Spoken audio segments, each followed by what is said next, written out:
Cool. Well, Richard, we're going to start with this third LinkedIn live interview. Finally, we are online together with you. It takes a little bit of effort to get me online. Yeah, it takes a little bit of effort. Technology, well, sometimes it works. Sometimes you need to figure it out how it works. But we're here. Glad to be here at your headquarters in Amsterdam. Yes, welcome. Thank you. Richard Gerritsen, can you tell me a little bit about yourself? Okay, yes. To start with. Richard Gerritsen, working for Yardi for almost 14 years now. So I was one of the first batch of people that started working for Yardi back in the day. I was employee number 8 in Europe. And globally, we had about 350 people. Fast forward 14 years, I'm responsible for sales in Europe. Yardi has grown globally to an organization of 6,700 people. Wow. And half of them are based outside of the US. And in Europe, we have in total around 1,400 people.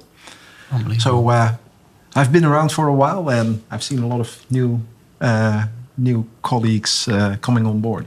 Yeah, I can imagine. So how is it to be the number 8 in Europe at a technology company? It's back in the day it was different. Back in the day it was we were a software company and working in an industry that was not very aware of the possibilities of technology. But also very much, I would say, shying away from it. IT was very much a topic for a system administrator or the IT guy. And it's been fascinating to see that technology and PropTech is now a C-level topic. It is a strategic topic and more boardrooms, so C-level people are taking PropTech and technological advancement in consideration in their decision making. Okay, so it's not more about the software and the IT development or department that is talking about it, but it's now more the whole company that is within adapting technology. Yeah, and it is, and the world is going through it, but also, and therefore also the real estate industry. But it's the tech. The tech is only one component, right? The tech is almost like the catalyst for whatever can happen and whatever you can evolve your business with. But you still have to evolve your business, so it still requires entrepreneurship, creativity, etc., etc. It is the tech is just a component. Yeah, cool. So it's about people going to use the software. Yeah. Also about Yes, very much. So let's get started with some questions, Richard, if you're okay with that. Yeah. One of your last articles in Firestarters, a magazine from Property EU, you talked about the watershed moment for real estate. Can you please tell us your vision about that? Yeah, it's so. What I find very interesting is that this is going to be a long answer, but I hope that's okay. I hope I'm clear. Yeah. So what I find very interesting is that there are big tech firms, big companies out there like Google, like Amazon, like Facebook, that are very much focused on gathering data. For me, when I look at the type of data that is being gathered by those companies, that is to a great extent data that is being generated, that is being sourced at a piece of real estate. It's data that is being collected when I am a tenant in my residential unit, in my house. Yeah. It is data that is being collected when I'm a shopper in a shopping center. It's data that is being collected as an employee that is working in this office. So a lot of these data is being collected, and I find it, let's call it interesting to see that we as an industry let those companies, those outsiders, benefit from those data, where the real estate companies themselves apparently don't see the value. Yeah, so we're actually giving our gold away for free. You could look at it that way. It is, and this has been going on for a while. It's 2-3 years ago that there was a big article in The Economist where they compared data with oil. So oil was what kept the industry going for many decades, and they forecast that for the next decades to come, it will be data. Yeah. And we as an industry don't value enough data and what you can do with it. Yeah, so from that perspective, I see it's a watershed moment. Way too often I hear, and I do understand that it's difficult, but way too often I hear that, we have too much data, or there's so much data we cannot decide what is relevant and what is not relevant. Well, that's exactly my point, right? That doesn't mean that you should minimize the amount of data. You should get better in how to process it. How to use it and how to create the value out of it. Yeah. So I think that's a question also why it is important to use the data. But how can landlords create like new business models with those data? Yeah. Because the data is there. Yeah. But now, how do we create value with that? Yeah. Well, the problem is the data is there, but it's all different systems and databases and little systems on the side, etc., etc. And let me take a parallel from outside the industry, and that is when you have a doctor, and you're visiting the doctor, you're not feeling well, and the doctor will diagnose you with something based on 2 variables. He looks in your throat. Well, Mr. Truffino, your throat looks very red. Yeah. And he takes your blood pressure and says, and based on these 2 variables, he makes an assessment. He says, you have this disease. Or you have a doctor that has some kind of a scanner or a machine, and he puts it on your arm or whatever, and he measures 30 or 300 or maybe 3,000 things. Yeah. Yeah. And all based on that, different kind of variables, different data sets. And based on that, he diagnoses you with something, right? That's the starting point. It is when you look at buildings, right? When you look at property, there are very inexpensive ways to measure a lot of things. So first of all, you have to create that whole source of data, one source, because if it's all in very different systems, you focus and you have to put your attention on gathering the data, and that is what's happening today. And then you run out of time and out of steam and out of energy and out of interest to start looking for it. So once you have that set of data, there will be a number of things happening, because what kind of business models can you create with that? That varies from better serving a tenant or a visitor in a shopping center, or a tenant in a house, or also an employee, a worker in an office building, because there is so much data about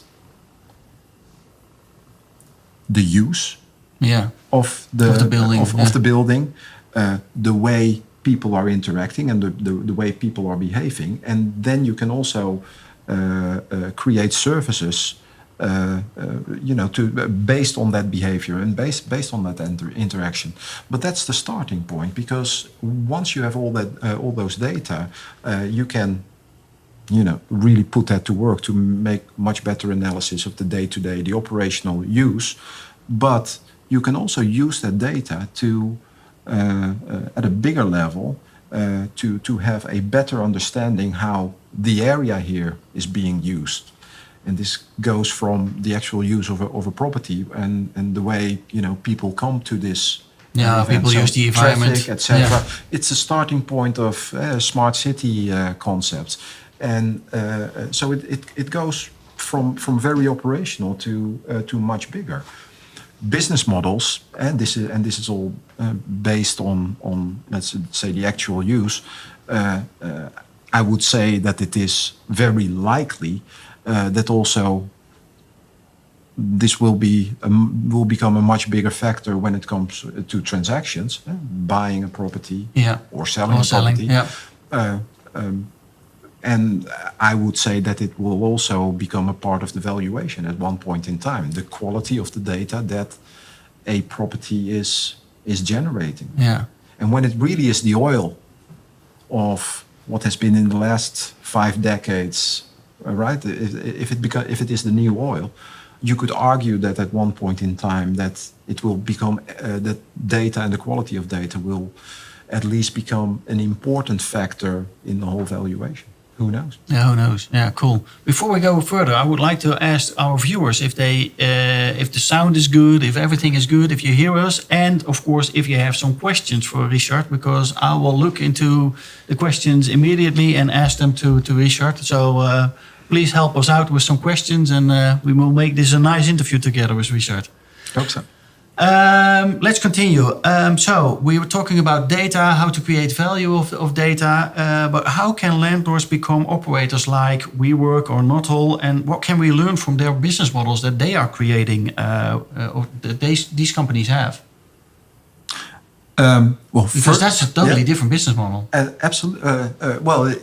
It depends, right? It is, especially with the IPO of WeWork, it is, the jury is still out. Yeah. I think it is fair to say that a WeWork or a Nothal, it is this much tech and it is this much creativity. Yeah. So it is not necessarily about the tech, and that might be a confusing message from a representative of the leading tech company. Yeah. But tech is supporting and is facilitating, but I don't think it is leading. And what I think that a WeWork does well is that it tries to understand the needs and the requirements of users, and it focuses on providing that in such a way that it's exactly serving my needs. Yeah. People want a happy workforce, and they want to have a good environment where people really can excel their work. Exactly, and I'm so long with the company. When 14 years ago, when Yardi moved into a new office, our needs were a room where we could have some desk where people could work. There was probably not much more thought behind it as back then, but. When we moved into this office, that was a couple of months ago, or not? Yeah, it was in November, so we're getting close to a year now. Oh, wow! But we looked carefully about. So, what do we want? What do we need? And this is an area where people are happy to come to, and are therefore being productive, which is. Which sounds like a little marketing talk, but it is fundamentally different. Where in the old office we had a space. Now this is more about facilities, and this is about there's a gym downstairs. There's a restaurant, nice restaurant. A nice restaurant. There's a dry cleaner, and there is the office operator is in here. That everything you need is almost at your fingertips available. Yeah. We also have like recreational rooms here in our office space. So what we do is we create an atmosphere in which people, these are all professional people, are happy to work and are therefore productive. And that's the same thing that a WeWork does in a sense, in a different environment. But people are happy and almost proud to be part of the community. You want to be part of the community for whatever reason that is, and that's what they do. That's what they do really well. But is it then a combination between what they do and what data can mean for real estate industry? Yeah, and I think and they might still be scratching the surface, right? It is because we can go much further with the data itself, and the other underlying aspect is that that there is a lot more computer power, processing power available. So the services that they provide can be extended. We have phones now that recognize your face, and that gives you access to all kinds of apps. That gives you access to all kinds of services. That computer power is there right in that little device. That can be used for so many things. If you have the facilities there, if you have the services there, my face or my voice is enough recognition to give me access, and in the end also because the system knows who it is. It's me. Yeah. So I can have these services, I can purchase these services, and also pay for it at the same time. And so it becomes one closed circular system. Yeah, they come together. Yeah. So when we talk about the winners and the losers of the future within real estate, what will be the winners? What must they do? Initiate. Take, dare and try to be the first.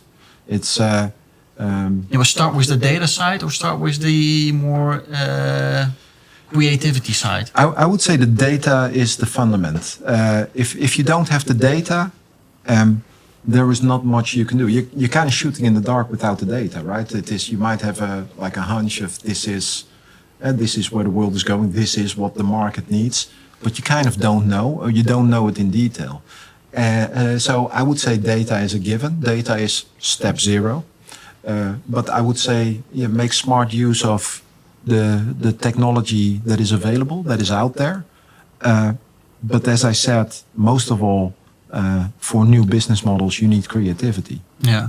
So when we talk on stages, I always say that companies need like two things, and one of the things is like to have a data strategy. Yeah. But how do you see that within real estate? Are there many companies that have in their boardrooms already a data strategy or technology strategy?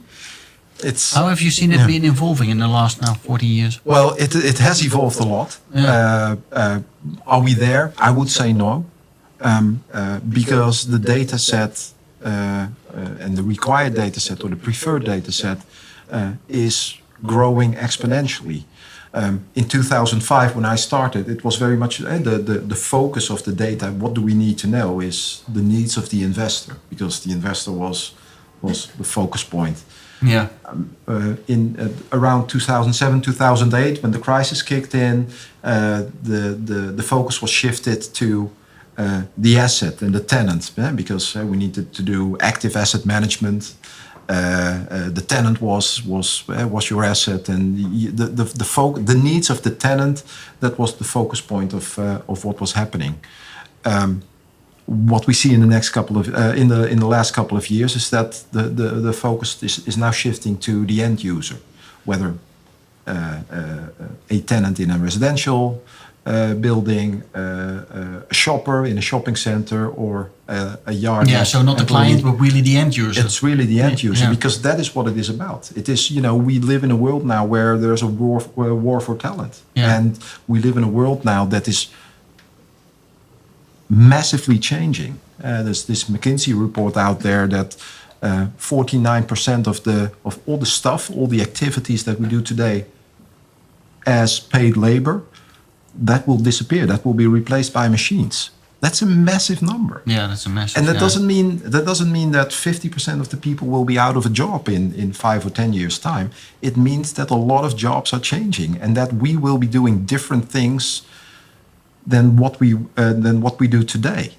That means, again, that all the needs of these end users are going to change, which means that you better be very close to this change, and you better understand very, very well what is happening. Yeah, so you need to be ready. So what is happening? What changes are there? What new technologies are coming out there on the market? And absolutely. Start using them. Yeah.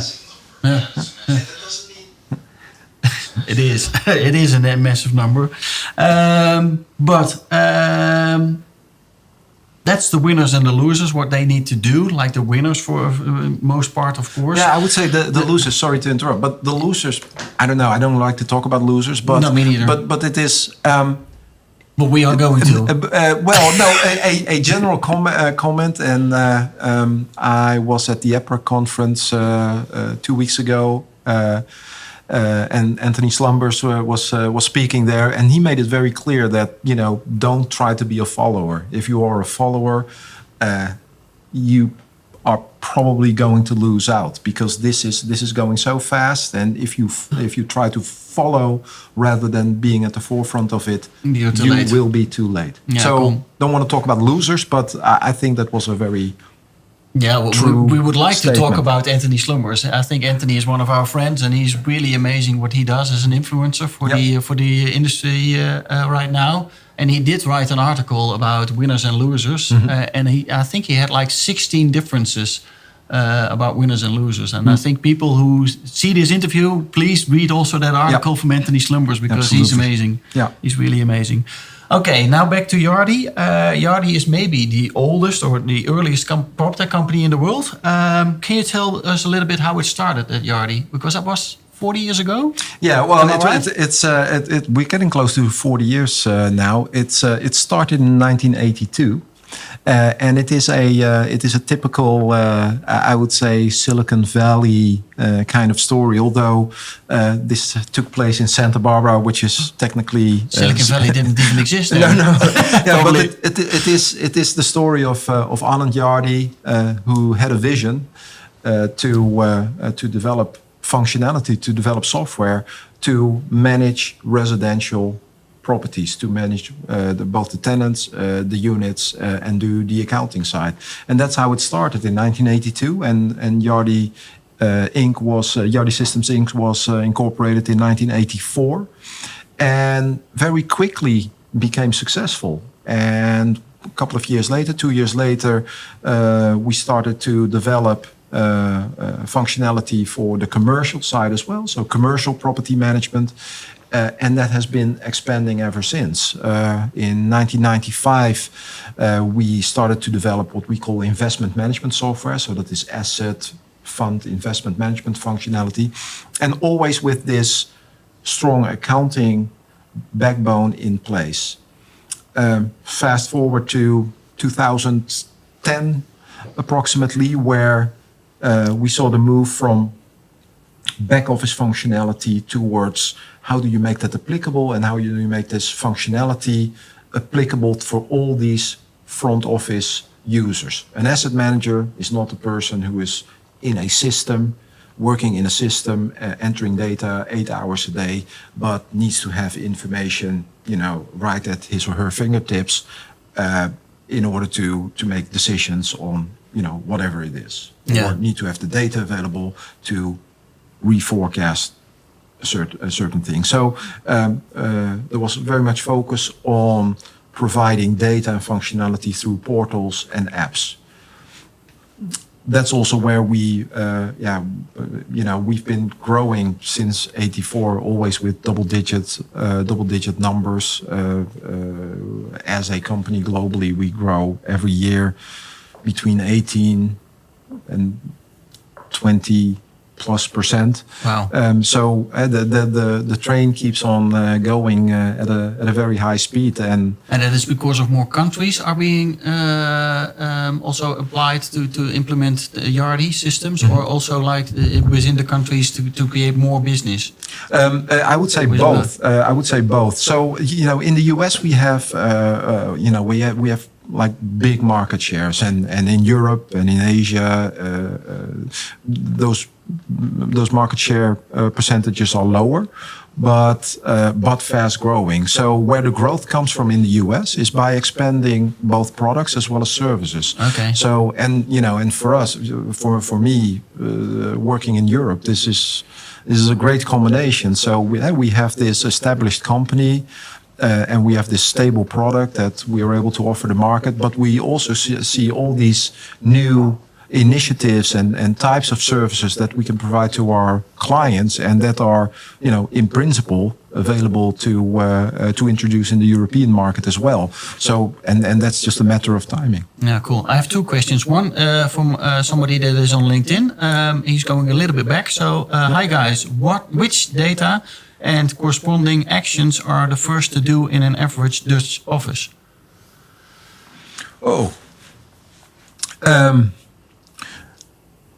We talked about the data and about what people can do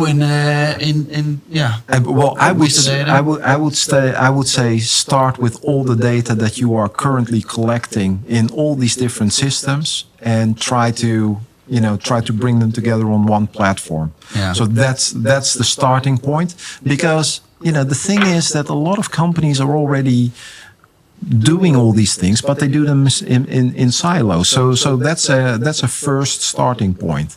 I would say in parallel to that, try to decide or try to define who your customers are and how you want to service them. And then, the deriving question from that is, so what data do I need from that? Yeah. And, and stay away from all kinds of assumptions and think that you understand, your tenant, but go out there and collect more information, because the data, the information is there. So actually what you say is that you have already a lot of data within your own company, but you need to structure that own data that you have so you can make some value out of it. I would say that's a first step. And once you have that knowledge, I would say that's a good starting point to really start thinking what I want to do more. Can you do? And it is, you see, us as a tenant here, that is, we find it important. There are certain things that we find important, from the gym to access to public transport system, etc. So, but it is trying to understand what our colleagues want in order to try to provide for that, and that is something that not only us as the tenant need to know, but if it is important for us as a tenant, you could assume that it should also be important to a landlord. Of course, of course. Okay, well, thank you for that. Back to the Yardi and the growth of Yardi. We're talking about America, Europe, Asia. How do you see the differences between all those different continents all over the world? Who is ahead in using data? Who is lagging behind? How do you see that? I would say that the US in general terms are a little bit further ahead when it comes to the use of data, but also using the data to create new types of services and also new types of products. And what is that? Is that mindset? Is that culture? What is it that they are ahead of us? Yeah, I think that it is, it really has something to do with culture. And being married to an American woman, there's the cultural difference is, that's very real to me. But there seems to be more of I wouldn't say they're looking more at the possibilities of new functionality and new technology rather than the impossibilities. It's on a very regular basis, and I take Germany as an example, but not because it is the bad example out there, but it is. On a regular basis, I still have a discussion with someone in Germany who talks about, but I'm not sure if I want this. And I'm not saying that it's not a legitimate question. The question is it relevant? Will it not happen, this whole technological enhancement and technological change, because me, Richard Gerritsen, doesn't want it? I think not. So rather to, try to fight it, I guess it is better to embrace it. And that is something that Americans in general are pretty good at. Yeah. Oh, cool. So Yardi is already working a long time in the industry. What kind of questions do you get from real estate clients, and how do you support those? Yeah. Well, since we are, it's a very broad platform that we have, and we serve, from locally operating small asset and property managers to globally operating firms. The range of questions are quite broad. I think the question most regularly asked is, does Yardi consider us to be? Are we considering ourselves to be a PropTech company? Yes or no? Oh, really? And it's a good question, but it all comes down to how do you define PropTech, right? Yeah. Are we? How would you define it? Well, it is. Well, I would say yes, and I would say that we are not one PropTech company, but we are an umbrella of a large number of PropTech initiatives when it comes to, smart housing and smart houses and smart metering, etc., all the way up to algorithms to support decision making. That is something that we do, or that is something that we are currently developing. It is, we have close to 2,000 software developers within the Yardi organization. So there is a massive amount of development power. So there are all these different initiatives that we're working on, or that we are already actively offering to the market. So you're actually maybe 100 PropTech companies in one. Yeah, maybe 100. That might be a little bit much, but it is. It's definitely more than a couple, right? And it is. But it is. Yes, we are an umbrella with a large number of PropTech initiatives, but and it all comes down to vision in the end. Because coming back to it, maybe repeating myself here, but it is. The tech is one thing, but it's the vision and the creativity that creates new business models. Yeah, cool. So what is Yardi implementing for new developments? Can you give us some examples how real estate companies can create a better business in the near future? Yeah. So what we're focusing a lot at the moment is not only helping asset management companies to enhance the quality of the data and have a more complete data set, but also being able to use that for better decision making. So it is the trying to find the right balance between the overview of your current portfolio or a potential portfolio in combination with the ability to really drill down and really understand what it is about and what the performance or what the risks are involved in this portfolio. So that's one side of the story. A lot of new initiatives in the US that we are currently introducing in the UK and Europe is around self-service.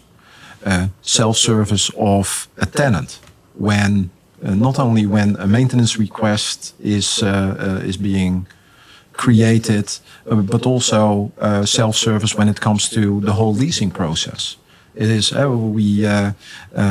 we've talked a couple of times before, and when we talk about children and the average 20-year-old wants to do a lot of things as self-service, where old people like me are used to filling out a form and someone takes care of things, right? It is if you can book a vacation trip, a holiday trip, if you can book all kinds of things, you can also self-service through a lease process, whether it is a student accommodation or whether it is a residential unit. It is cutting out the middleman, but it is most of all giving autonomy to the client, to the end user, to create or to generate the lease exactly to his or her requirements. So that's another big thing. Well, that is a process, that also involves exchanging documents, etc. So that's one thing. But when it comes to maintenance requests, etc., currently the devices to do that is through a tenant portal or an app. And we touched on that briefly before, when the computer power is such that that face recognition and voice recognition is generally available, definitely in the US with Alexa and all of Alexa's brothers and sisters. Functionality to say, Alexa, there's a problem in the bathroom. We have a leak or something. We have a leak. Create maintenance request, and that's all you do, and that is recognized, and that is immediately processed into a service request for your facility manager. Yeah. This is not future functionality, by the way. This is current functionality. For European markets and for your European mindset, this might still be a little bit further away in the future. But in the US, this is functionality available. Oh wow, cool! And how does it work with something like the elevator is not working? Because then you get like as an owner of a building, you get a lot of people calling. Well, the elevator is not working. You want to have like one guy that is sending the message out first, and then the rest gets notified. Well, it is already in our maintenance system. The people that are coming to do the repair are on their way, or you want to know what is happening as an end user, probably. Is it also possible right now? Yeah, so, the first steps first. The elevator is not working anymore. The question is if the initial notification will be because someone picks up the phone and calls, or that smart sensoring in the elevator and the smart building that's even better. Indicates that the elevator, that there's a problem, and that triggers predictive maintenance one or more. Exactly. So, and again, these sensors that used to be very expensive, maybe only a couple of years ago, are now very affordable. But you need a certain mindset to take that step, rather than have a tenant wait to call because he is stuck in an elevator. How much better would it be to be informed right before he steps in the elevator and gets stuck? Yeah, cool. Yeah, nice answer. I got a question from one of our friends from EY, Wiebe Brink. He asked a question: who will disrupt Yardi? That's a tough question. Wow, good question, Wiebe. If it's even possible.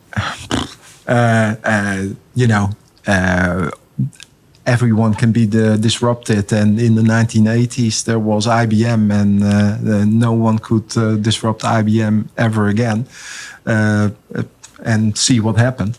So I don't think, and we are not the type of company that thinks that no one can be disrupted. I would say, and this might sound like a very polished answer, but this is really the first thing I can think of. The person who disrupts Yardi is Yardi, who still comes up with a lot of new visions and new initiatives and keeps pushing things forward. So I would say he's disrupting Yardi on a daily basis, almost. Other than that, the question of disruption in the real estate industry might come from outside the real estate industry. Okay, yeah. Somebody else that totally have a different kind of vision. When it's, I refer back to where we started, where the Googles and the Amazons, they're all very hungry for data. Yeah. So the disruptor might be from that area. Cool. So how involved is your founder still in the company? Very. He is. Because after 40 years or nearly 40 years, you can also say, well, he's stepping a little bit back and oversees what is happening. But how involved is he? He's still very much involved. So Yardi is we're a privately owned company, and that will remain that way. He is the CEO of the company. So that will. That's a model that works for us. Yeah, I think that there's also a great benefit to have it like a private company. It helps you to move forward pretty fast. Yeah, absolutely. It is we don't have quarterly accountability to shareholders, etc. So and we can focus on the things that we want to focus on, and that's a luxury position. Yeah, cool. Okay, at the beginning of this year, beginning of 2019, you foresaw a major consolidation within PropTech. What happened to you in this area? What happened in this area the first half year? What do you think? There are transactions happening. There are a number of very active companies that are actively acquiring other PropTech or other businesses within the real estate technology industry. So it is happening. I don't think it is very visible yet, but companies like MRI, companies like Altus have been actively acquiring a number of companies. Mm-hmm. That is something that will continue. We have made a number of acquisitions, and we will continue to do that. The big consolidation hasn't happened yet, and that's also something that that's probably too early in the cycle that would really happen. That the end result is, I don't know, a couple of smaller players. So a couple of big players remain. Yeah. But there are too many right now. At this moment, there are too many. PropTech companies startups will come and go. That's kind of a law of nature, I would say. Yeah. But there will be a number that that will get past that point and will grow and might even grow big. Yeah. But I think that the consolidation definitely is going on, and I would say that's a good thing. It accelerates the development of the larger organizations. It pushes things forward, and I would say that's a major advantage of consolidation. So what would you say to a PropTech company that has now 10, 20 employees at a company? What would you say to them? Start working together with a different kind of company that's also in your market, but just does things a little bit differently. Start working together and make it a company of 50 people, make it a company from 100 people. Yeah, that's hard to answer, right? Because you need a certain scale to service your clients better. And whether it is you can do it with 10 people, you can do it with 20, I don't know. It depends on the tech that you have and the clients that you will provide. So I find it hard to make a general statement about it, but it's because it is definitely not the case that the more people you have, the better you service your clients, etc. It is a different. The ball game becomes different then. Actually, when I think of it, when we talk about this, it's about the Kodak moment. I don't know how many people they had in their company, but a lot. Yeah. And they were beaten by Instagram that had like 9 people or something in their company working, and it was just unbelievable. Yeah. It doesn't really matter the number. No, but what you do and how you create value. Exactly. It is what you do with it and the culture that you have within the organization. It is, I don't speak to as many PropTech companies as you do, probably, Wouter, but I speak to a lot of them, and that's never lose that energy, because that is what pushes the world forward, and that is what's pushing the real estate industry forward, I would say. Okay, so when we look at the main trends now in PropTech, what kind of technologies do you see, and what are technologies do you think are really going to renew the real estate industry? So I think that the big focus will be on AI, on artificial intelligence, and I urge everyone to read up about it and to really understand what AI is, and that we move away from everything that Hollywood movies are trying to make out of AI. But this is we touched on this elevator that notifies the landlord or the operator that it's about to break down. That is based on data. When you have data And when you have algorithms, when you have computing power, and to make sure and to use those data and that calculation power to forecast better, to understand the situation better, that is, that is what AI is to me.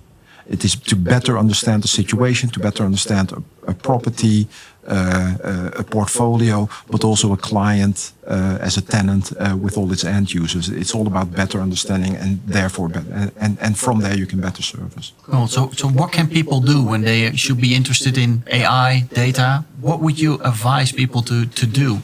Because when we go to real estate events, it's not about AI. It's not about data. Maybe a little bit about data, but what do people need to do to get more information about these kind of topics? Come to your office, of course, but now what else? But it's there are some really good events out there, and I would focus more on the PropTech events, and there are some very interesting speakers with very interesting visions out there. We talked about like Anthony Slumbers, for instance. Anthony Slumbers, Anders Inzet is who I saw at MIP and PropTech in Paris. In Paris, yeah. Who gives you a different perspective and and use that different perspective to come up with new ideas. The new world. We talked about that all that work is changing. The new world will be a world where there will be a whole community out there of small businesses, of people with specific skills that provide services, that provide services to the network, to the community. So it's not like me anymore, being an employee in a larger firm, but so that dynamic will change.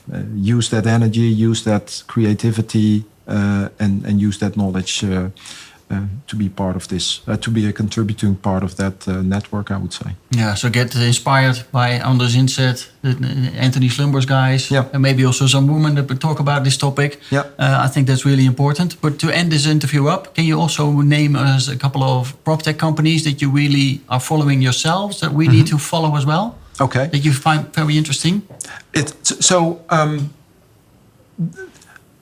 The one the first one that comes to mind is 21 Real Estate, and where are they from? From Germany? From Germany, yes. Yeah. And it's not necessarily, it's not a tech, but what I like about 21 Real Estate is that they have a broader vision, and that vision is to change the way the industry works. In this case, it's about transactions, it's about acquisitions. They try to change the way it works today. They try to, first of all, make this whole process electronically, but to also give the person or the platform that is making investment decisions make data and functionality and context to, for example, a bank or a financer instantly available. That they really really change the process. That is what I like. Sometimes PropTech companies are more of a tool. It's a tool to change or to improve a very specific little thing within a process. What I like about 21 Real Estate is that they really try to change the way we do things today. Cool. Now that's amazing. I have one more question from Thijs van Gelder. How can parties collaborate in order to collect data instead of keeping it themselves? That's that's another 45 minutes of this interview. No, it's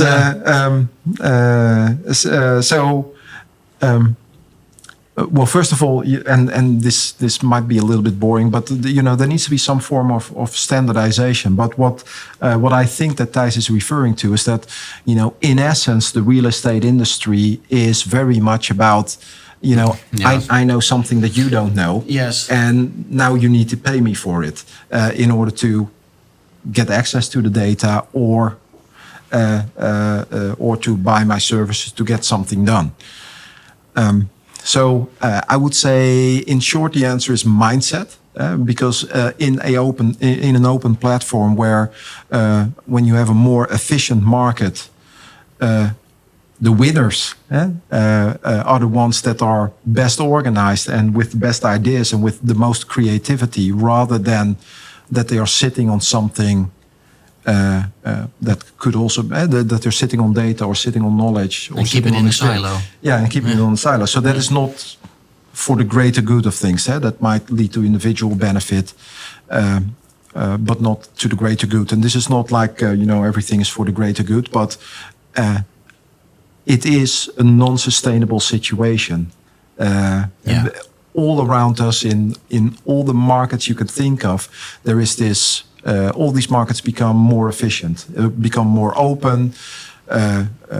Data are out there, freely available, and based on that, actors in that market take decisions and be entrepreneurial. The current situation is, in my view, not sustainable.